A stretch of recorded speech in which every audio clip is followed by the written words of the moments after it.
Assalamualaikum warahmatullahi wabarakatuh. Bertemu lagi di video pembelajaran PPKN. Untuk materi hari ini, kita masih melanjutkan bab 1 tapi dengan subbab yang berbeda. Di bab 1 ini kita masih membahas dinamika perwujudan Pancasila sebagai dasar negara dan pandangan hidup bangsa. Yang kita masuk sekarang ada di subbab kedua, yaitu dinamika nilai-nilai Pancasila sesuai dengan perkembangan zaman. Nah, sebelum kita lanjut lebih jauh materi hari ini, seperti biasa, sebelum mulai pembelajaran, mari kita berdoa menurut agama kepercayaan masing-masing. Berdoa dimulai. Berdoa selesai. Kita lanjut.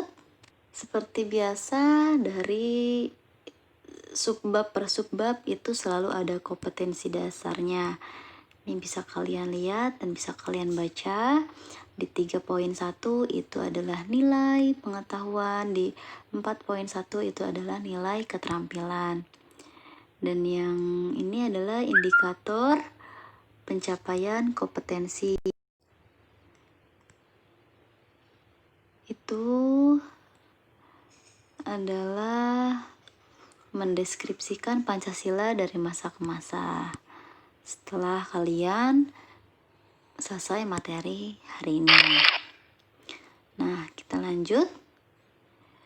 Diawali dengan ideologi terbuka. Nah, apa sih pengertian ideologi itu sendiri?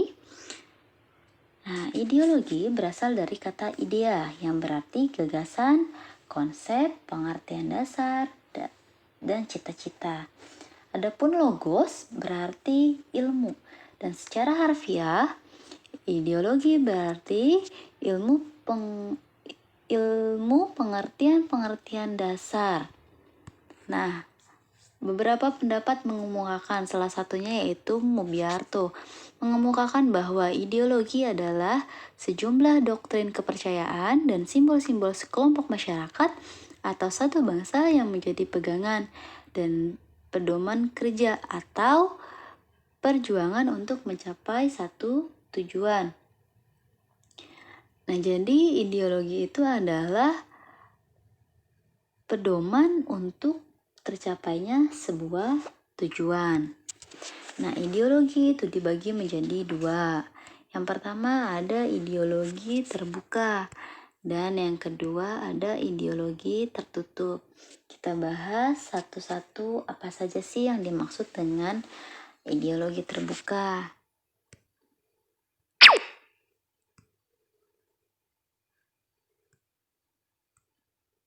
Nah, yang pertama itu ada ideologi terbuka.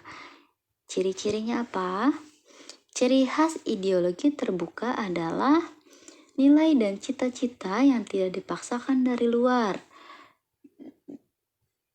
dan digali dari keyakinan rohani, keyakinan moral, budaya masyarakat itu sendiri. Yang selanjutnya, cirinya hasil musyawarah dan konsensus masyarakat dan milik seluruh rakyat, sehingga dapat sekaligus sebagai kepribadian masyarakat. Yang selanjutnya ada ideologi tertutup. Cirinya apa? Ciri khas ideologi tertutup adalah bukan merupakan cita-cita yang sudah hidup dalam masyarakat, tapi merupakan cita-cita satu kelompok orang yang mendasari suatu program untuk mengubah dan memperbaharui masyarakat. Itu terdiri atas tuntutan konkret dan operasional yang diajukan secara mutlak. Itu ideologi terbuka dan ideologi tertutup. Nah, sekarang kita bahas kedudukan Pancasila sebagai ideologi terbuka.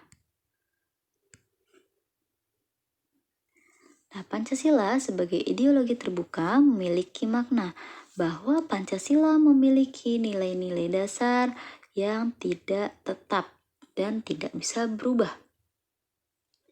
Nilai dasar ini diwujudkan dalam nilai instrumental nilai praksis yang sesuai dengan perkembangan masyarakat. Apa saja nilai-nilai itu kita bahas satu-satu. Yang pertama ada nilai dasar.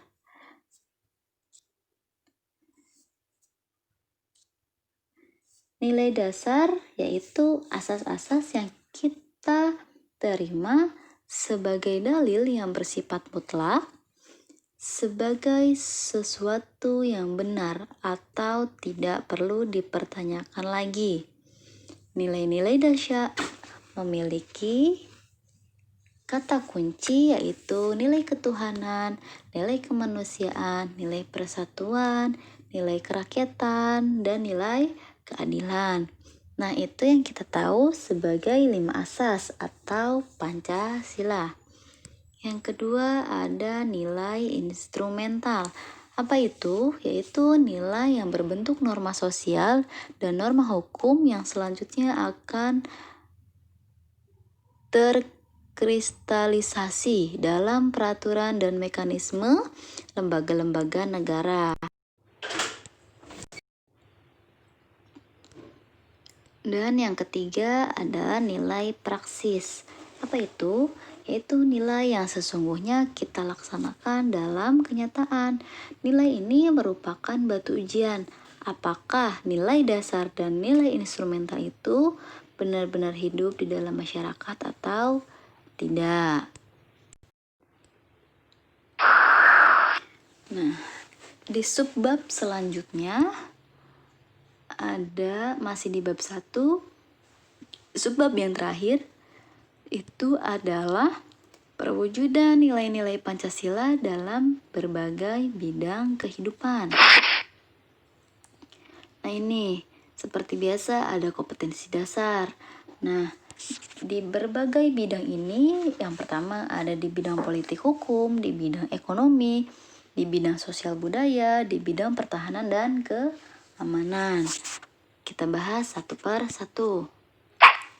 Yang pertama itu kan ada kompetensi dasarnya di subbab yang terakhir ini. Bisa kalian baca seperti biasa di 3.1. Itu adalah nilai pengetahuan. Kalian bisa membandingkan antara peristiwa dan dinamika yang terjadi di masyarakat dengan praktik ideal Pancasila sebagai dasar negara dan pandangan hidup bangsa. Dan yang 4.1 itu adalah nilai keterampilan yang merancang dan melakukan penelitian sederhana tentang peristiwa dan dinamika yang terjadi di masyarakat terkait penerapan Pancasila ini. Nah, di indikator pencapaiannya setelah mengikuti materi dan pembelajaran hari ini, kalian dapat menguraikan nilai-nilai Pancasila dalam berbagai kehidupan dan dapat menampilkan perilaku perwujudan nilai Pancasila dalam berbagai bidang kehidupan sehari-hari. Yang pertama itu perwujudan nilai-nilai Pancasila di bidang politik dan hukum. Perwujudan nilai-nilai Pancasila di bidang politik hukum dapat dilihat dalam beberapa hal. Yang pertama itu ada lembaga negara. Apa saja sih yang disebut lembaga negara? Seperti yang kalian tahu, itu ada MPR, ada DPR, ada Presiden, Mahkamah Agung, Mahkamah Konstitusi, Komisi Yudisial, dan BPK atau Badan Pemeriksa Keuangan. Itu adalah lembaga-lembaga negara yang dibentuk setelah amandemen atau perubahan Undang-Undang NRI tahun 1945. Terus yang kedua ada apa? Yang kedua itu ada hukum. Perwujudan nilai Pancasila dapat dilihat pada sistem hukum nasional yang berdasarkan Pancasila. Semua peraturan atau perundang-undangan yang berlaku di Indonesia ini tidak boleh sama sekali bertentangan dengan nilai Pancasila. Jadi semuanya dari nilai hukum, nilai undang-undangan atau peraturan yang lain itu tidak boleh bertentangan dengan nilai Pancasila. Yang selanjutnya ada sistem demokrasi. Perwujudan nilai Pancasila dapat dilihat pada demokrasi Pancasila yang mengutamakan musyawarah dan mufakat. Apa itu musyawarah? Musyawarah dapat diartikan sebagai upaya bersama dalam mencari pemecahan suatu masalah. Dan apa itu mufakat? Mufakat dapat diartikan sebagai kesepakatan yang dihasilkan oleh berbagai pihak yang terlibat secara langsung atau tidak dalam proses pemecahan masalah itu sendiri. Nah, perwujudan nilai Pancasila yang kedua ada di bidang ekonomi. Apa saja?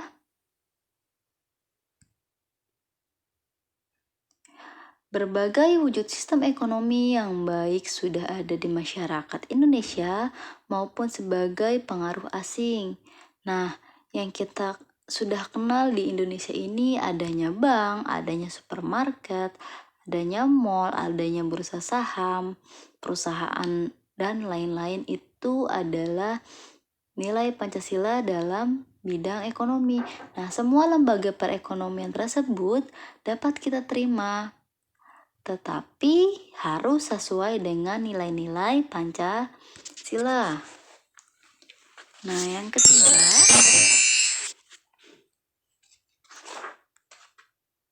adanya perwujudan nilai-nilai Pancasila di dalam apa? Di dalam bidang sosial dan budaya.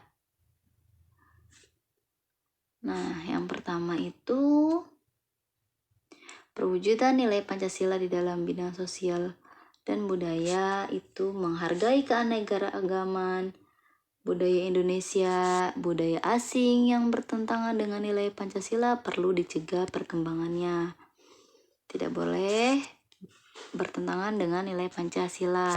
Nah, nilai-nilai sosial yang sudah ada di masyarakat pun harus sesuai dengan Pancasila. Pelestarian nilai keanekaragaman budaya Indonesia itu sudah tentu ada. Yang ketiga adalah perkembangan nilai sosial dan budaya masyarakat menuju Indonesia yang dijiwai Pancasila. Perwujudan nilai Pancasila di bidang pertahanan dan keamanan. Ini poin keempat, poin yang terakhir. Itu apa saja? Di bidang pertahanan dan keamanan. Perwujudan nilai Pancasila dalam bidang pertahanan dan keamanan bisa kalian lihat di Undang-Undang NRI tahun 1945 di pasal 27 ayat 3 dan pasal 30 ayat 1. Nah, kedua pasal ini menegaskan perlunya adanya partisipasi masyarakat dalam upaya membela negara serta upaya mempertahankan keamanan. Nah, apa bunyinya pasal 27 ayat 3? Menyatakan bahwa setiap warga negara berhak dan wajib ikut serta dalam upaya pembelaan negara.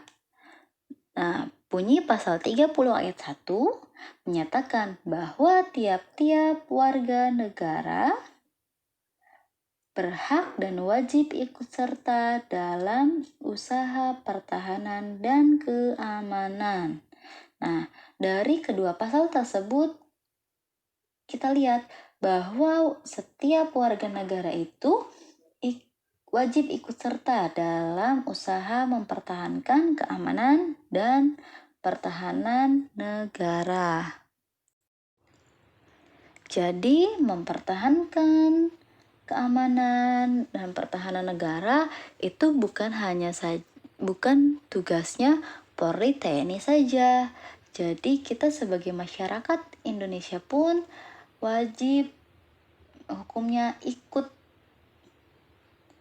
dan berhak untuk menjaga pertahanan negara. Nah, contoh kecil yang ada di sekitar kita itu adalah di lingkungan rumah itu pasti sudah ada yang namanya jadwal ronda, adanya siskamling. Nah, itu bagian dari keamanan. Itu perwujudan nilai Pancasila di bidang pertahanan dan keamanan. Nah, kalau kita sebagai pelajar itu apa? Nah, wajib untuk menjaga norma-norma yang tidak melenceng dari Pancasila itu sendiri. Nah, itu saja. Sekarang kita lihat kesimpulannya apa saja.